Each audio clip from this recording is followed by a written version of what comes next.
ओम नमो भगवते वासुदेवाय। श्रीमद् भागवत महात्म्य पद्म पुराण उत्तरखंड, पहला अध्याय। देवर्षि नारद की भक्ति से भेंट। सच्चिदानंद स्वरूप भगवान कृष्ण को हम नमस्कार करते हैं, जो अनंत कोटि ब्रह्मांड के एकमात्र स्वामी हैं, जो परापर ब्रह्म है। जिस समय श्रील सुखदेव गोस्वामी जी का यज्ञोपवीत संस्कार भी नहीं हुआ था तथा जो समस्त लौकिक वैदिक कृत्यों का परित्याग करके घर से निकले जा रहे थे, ऐसे सुखदेव जी को बाल्यावस्था में ही सन्यासी होते देख उनके पिता श्री कृष्ण द्वैपायन विरह से कातर हो उठे और इस प्रकार बोले, बेटा बेटा तुम कहाँ चले जा रहे हो? इस प्रकार पुकारने पर सुखदेव जी के साथ एकाकार होने के कारण वृक्षों ने ही उनकी ओर से उत्तर दिया था। ऐसे संपूर्ण भूतों के हृदय में आत्म रूप से विराजमान परम ज्ञानी श्री सुखदेव मुनि को मैं प्रणाम करता हूँ। एक समय भगवत कथा का रसास्वादन करने में कुशल परम बुद्धिमान सौनक जी ने नेमी सारण्य में विराजमान सूत जी को नमस्कार करके पूछा।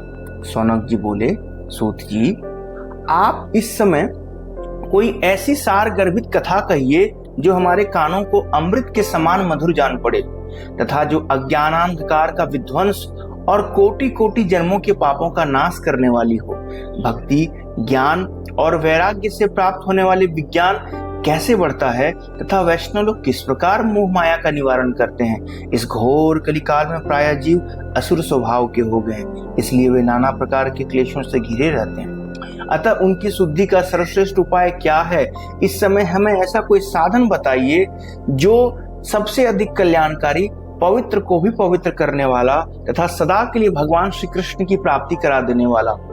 चिंतामणि तो केवल लौकिक सुख देती है, कल्पवृक्ष स्वर्ग तक की संपत्ति दे सकता है, किंतु यदि गुरुदेव प्रसन्न हो जाए तो वे योगियों को भी कठिनता से मिलने वाला नित्य वैकुंठ धाम दे सकते हैं। सूत जी ने कहा, सौनक जी, आपके हृदय में भगवत कथा के प्रति प्रेम है, अतः मैं भली भांति विचार करके संपूर्ण सिद्धांतों द्वारा अनुमोदित और संसार जनित भय का नाश करने वाले सारभूत साधन का वर्णन करता हूँ। वह भक्ति को बढ़ाने वाला तथा भगवान श्री कृष्ण की प्रसन्नता का प्रधान हेतु है। आप उसे सावधान होकर के सुने। कलयुग में काल रूपी सर्प से डसे जाने के भय को दूर करने के लिए ही श्री सुखदेव जी ने श्रीमद् भागवत शास्त्र का उपदेश किया है। मन की शुद्धि के लिए इससे बढ़ के दूसरा कोई साधन नहीं है। जब जन्म जन्मांतरों के पुण्य का उदय होता है तब कहीं श्रीमद् भागवत शास्त्र की प्राप्ति होती है। जिस समय श्री सुखदेव जी राजा परीक्षित को कथा सुनाने के लिए सभा में विराजमान हुए, उस समय देवता लोग अमृत का कलश लेकर के उनके पास आए। देवता अपना कार्य साधन करने में बड़े चतुर होते हैं। वे सब के सब श्री सुखदेव जी को नमस्कार करके कहने लगे, मुने, आप यह अमृत लेकर के बदले में हमें कथा अमृत का दान दीजिए। इस प्रकार परिवर्तन करके राजा परीक्षित अमृत का पान करें और हम सब लोग श्रीमद् भागवत का पान करेंगे। तब श्री सुखदेव गोस्वामी ने सोचा, इस लोक में कहाँ अमृत और कहाँ भगवत कथा, कहाँ कांच और कहाँ बहुमूल्य मणि। यह विचार करके वो देवताओं की बात पर हंसने लगे तथा उन्हें कथा अनाधिकारी जानकर भगवत कथा अमृत का दान नहीं किया। अतः श्रीमद् भागवत की कथा देवताओं के लिए भी अत्यंत दुर्लभ है। केवल श्रीमद् भागवतम के श्रवण से ही राजा परीक्षित को मोक्ष प्राप्त हुआ। देख, पूर्व काल में ब्रह्मा जी को बड़ा विस्मय हुआ। उन्होंने सत्यलोक में तराजू बांधकर सब साधनों को तौला। उस समय अन्य सभी साधन तौल में हल्के पड़ गए, लेकिन अपने गौरव के कारण श्रीमद् भागवतम का ही पलड़ा सबसे भारी रहा। यह देखकर समस्त ऋषियों को भी बड़ा आश्चर्य हुआ। उन्होंने इस पृथ्वी पर भगवत स्वरूप भागवत शास्त्र को ही पढ़ने से, सुनने से तत्काल भगवान की प्राप्ति कराने वाला निश्चय किया। यदि एक वर्ष में श्रीमद् भागवतम को सुनकर पूरा किया जाए तो वह श्रवण महान सौख्य प्रदान करने वाला होता है। जिनके हृदय में श्री हरि की भक्ति की कामना हो, उनके लिए एक मास में पूरे श्रीमद् भागवतम का श्रवण उत्तम माना गया है। यदि सप्ताह पारायण की विधि से इसका श्रवण किया जाए तो यह सर्वथा मुक्ति प्रदान करने वाला होता है। पूर्व काल में सनकादि महर्षियों ने कृपा करके इसे देवर्षि नारद को सुनाया था। यद्यपि देवर्षि नारद श्रीमद् भागवतम को पहले ही ब्रह्मा जी के मुख से सुन चुके थे, तथापि इसके सप्ताह श्रवण की विधि तो उन्होंने सनकादिक को ही बताई थी। सौनक जी, अब मैं आपको वह भक्ति पूर्वक कथा सुनाता हूँ जो श्री सुखदेव जी ने मुझे अपना प्रिय शिष्य जानकर एकांत में सुनाया था। एक समय की बात है, सनक सनंदन आदि चारों निर्बल अंतःकरण वाले महर्षि सत्संग के लिए विशालापुरी बद्रिकाश्रम में आए। वहां उन्होंने नारद जी को देखा। सनकादि कुमारों ने पूछा, ब्राह्मण, आपके मुख पर दीनता क्यों छा रही है? आप चिंता से आतुर कैसे हो रहे हैं? इतनी उतावली के साथ आप कहाँ जाते हैं और कहाँ से आए हैं? इस समय तो ऐसा चेहरा जान पड़ता है जैसे कि किसी व्यक्ति जिसका सारा धन लुट गया हो, उस पुरुष के समान आप सुध बुध खोए हुए हैं। आप जैसे आसक्ति शून्य विरक्त पुरुष की ऐसी अवस्था होनी तो उचित नहीं है।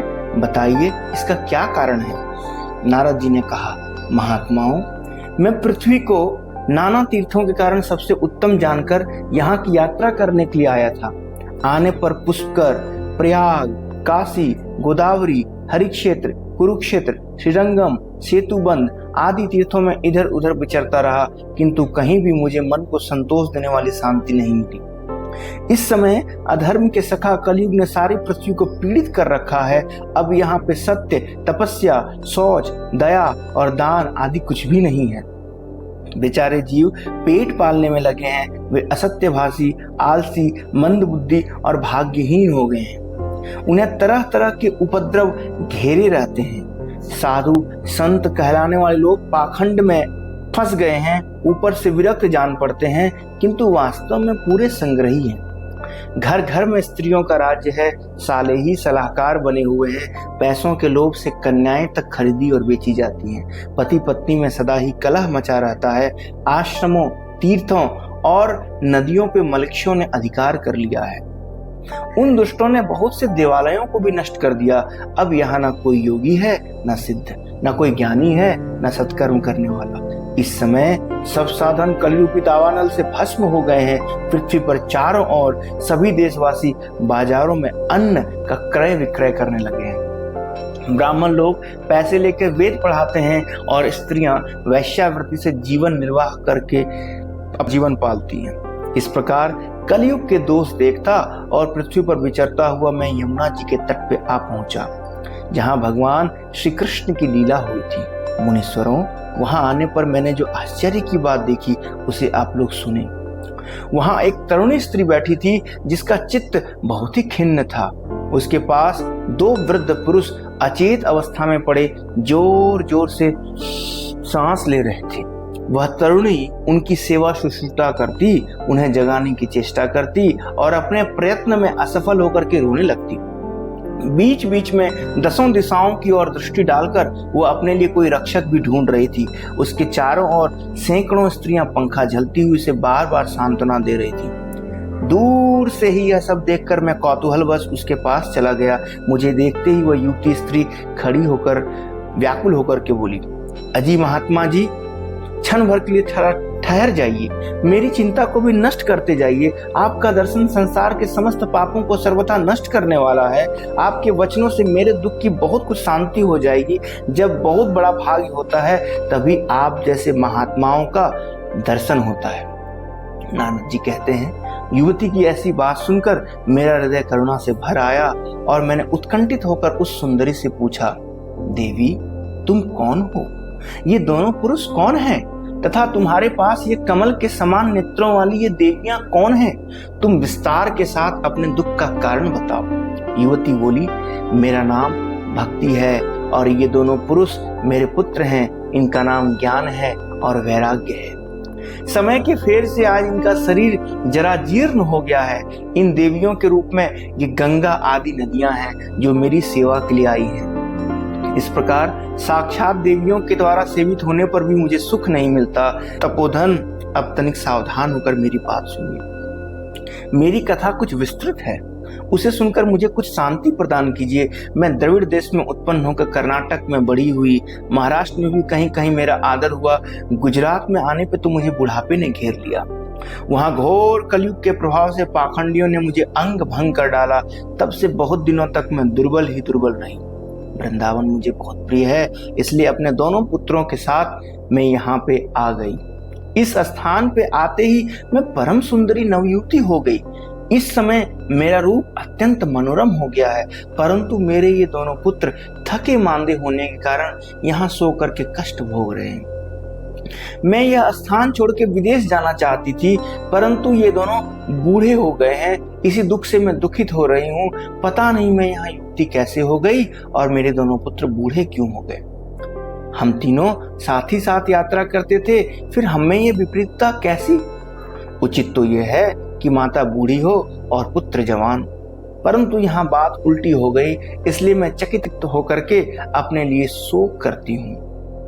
महात्मन, आप परम बुद्धिमान और योग निधि हैं, बताइए इसमें क्या कारण हो सकता है। नारद जी कहते हैं, उसके इस प्रकार पूछने पर मैंने कहा, साध्वी, मैं अभी अपने ज्ञान दृष्टि से अपने हृदय के भीतर तुम्हारे दुख का सारा कारण देखता हूँ, तुम खेद ना करो। ऐसा कह करके नारद मुनि उनको सांत्वना देते हैं। भगवान तुम्हें शांति देंगे। तब मुनीश्वर नारद जी ने ध्यान लगाया और एक ही क्षण में उसका कारण जानकर कहा, बाले, तुम ध्यान दे के सुनो। यह कलिकाल बड़ा भयंकर युग है। इसी ने सदाचार का लोप कर दिया है। योग मार्ग और तप आदि भी लुप्त हो गए हैं। इस समय मनुष्य सठता और दुष्कर्म में प्रवृत्त होकर के असुर के स्वभाव के हो गए। आज जगत में सज्जन पुरुष दुखी हैं और दुष्ट लोग मौज करते हैं। ऐसे समय में जो धैर्य धारण किए है वही बुद्धिमान है, वही धीर अथवा पंडित है। अब यह पृथ्वी ना तो स्पर्श करने योग्य रह गई है और ना देखने योग्य। यह क्रमशः प्रतिवर्ष शेष नाग के लिए भारभूत होते जा रही है। इसमें कहीं भी मंगल नहीं दिखाई देता। तुम्हें और तुम्हारे पुत्रों को तो अब कोई देखता भी नहीं है। इस प्रकार विषयांध मनुष्यों की अपेक्षा करने से ही तुम जर्जर हो गई हो, किंतु वृंदावन का संयोग पाकर पुनः नवीन तरुणी सी हो गई। अतः यह वृंदावन धन्य है, जहाँ सब और भक्ति नित्य कर रही है, परंतु इन ज्ञान और वैराग्य का यहाँ पे कोई भी ग्राहक नहीं है। इसलिए अभी तक इनका बुढ़ापा दूर नहीं हुआ। इन्हें अपने भीतर कुछ सुख सा प्रतीत हो रहा है। इससे इनकी गाढ़ सुप्तावस्था का अनुमान होता है। भक्ति ने कहा, महर्षि, महाराज परीक्षित ने इस अपवित्र कलयुग को पृथ्वी पे भला रहने ही क्यों दिया, और कलयुग के आते ही सब वस्तुओं का सार कहाँ चला गया। भगवान तो बड़े दयालु हैं, तो फिर श्री हरि से भी ऐसा अधर्म कैसे देखा गया। मुने, मेरे संशय का निवारण कीजिए। आपकी बातों से मुझे बड़ा सुख मिला है। नारद मुनि बोले, बाले, यदि तुमने पूछा है तो प्रेम पूर्वक सुनो कल्याणी। मैं तुम्हें सारी बातें बताऊंगा और इससे तुम्हारा सब शोक दूर हो जाएगा। जिस दिन भगवान श्री कृष्ण इस भूलोक को छोड़कर अपने परम धाम को पधारे, उसी दिन से यहाँ कराल कलयुग का आगमन हो गया, जो समस्त साधनों में बाधा उपस्थित करने वाला है। दिग्विजय के समय जब राजा परीक्षित की दृष्टि इस कलयुग के ऊपर पड़ी तो वो दीन भाव से उनकी शरण में चला गया। राजा भौरे के समान सारग्राही थे, इसलिए उन्होंने सोचा कि मुझे इसका वध नहीं करना चाहिए, क्योंकि इस कलयुग में एक बड़ा अद्भुत गुण है। अन्य युगों में तपस्या, योग और समाधि से भी जिस फल की प्राप्ति नहीं होती, वही फल कलयुग में भगवान केशव के कीर्तन मात्र से और अच्छे रूप में उपलब्ध हो जाता है।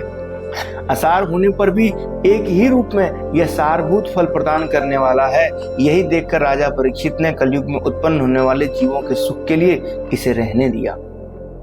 इस समय लोगों की खोटे कर्मों में प्रवृत्ति होने पर सभी वस्तुओं का सार निकल सा गया है, तथा इस पृथ्वी पर जितने भी पदार्थ हैं वे बीजहीन भूसी के समान निशंकर हो गए।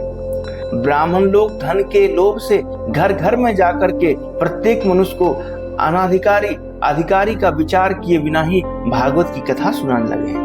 इससे कथा का सार चला गया। लोगों की दृष्टि में इसका कुछ महत्व नहीं रह गया। तीर्थों में बड़े भयंकर कर्म करने वाले नास्तिक और दंभी मनुष्य भी रहने लगे, इसलिए तीर्थों का भी सार चला गया। जिनका चित्त क्रोध, भारी लोभ और तृष्णा से सदैव व्याकुल रहता है, वे भी तपस्वी बनकर बैठते हैं। इसलिए तपस्या का सार भी चला गया। मन में काबू ना करने, लोभ, दंभ और पाखंड का आश्रय लेने तथा शास्त्र का अभ्यास ना करने के कारण ध्यान योग का फल भी चला गया। औरों की तो बात ही क्या, पंडित लोग भी अपनी स्त्रियों के साथ भैंसों की तरह रमण करते हैं। वे संतान उत्पन्न करने में ही दक्ष हैं। मुक्ति के साधन में वे नितांत असमर्थ पाए जाते हैं। परंपरा से प्राप्त हुआ वैष्णव धर्म कहीं भी न रह गया। इस प्रकार जगह जगह सभी वस्तुओं का सार लुप्त हो गया। यह तो इस युग का स्वभाव ही है, इसमें दोष किसी का किंचन मात्र भी नहीं है। यही कारण है कि कमल नयन भगवान विष्णु निकट रहकर भी यह सब कुछ सहन करते हैं। सौनक जी, इस प्रकार देवर्षि नारद के वचन सुनकर भक्ति को बड़ा आश्चर्य हुआ। फिर उसने जो कुछ कहा उसे आप सुनिए। भक्ति बोली, देवर से आप धन्य हैं। मेरे सौभाग्य से ही आपका यहाँ आगमन हुआ है। संसार में साधु महात्माओं का दर्शन सब प्रकार के कार्यों को सिद्ध करने वाला और सर्वश्रेष्ठ साधन है। अब जिस प्रकार मुझे सुख मिले, मेरा दुख दूर हो जाए, वह उपाय बताइए। ब्राह्मण, आप समस्त योगों के स्वामी हैं। आपके लिए इस समय कुछ भी असाध्य नहीं है। एकमात्र आपके ही सुंदर उपदेश को सुनकर कयाधु नंदन प्रहलाद ने संसार की माया का त्याग कर दिया तथा राजकुमार ध्रुव भी आपकी ही कृपा से ध्रुवप्रद को प्राप्त हुए। आप सब प्रकार से मंगल भाजन एवं श्री ब्रह्मा जी के पुत्र हैं। मैं आपको प्रणाम करती हूँ। हरे कृष्णा।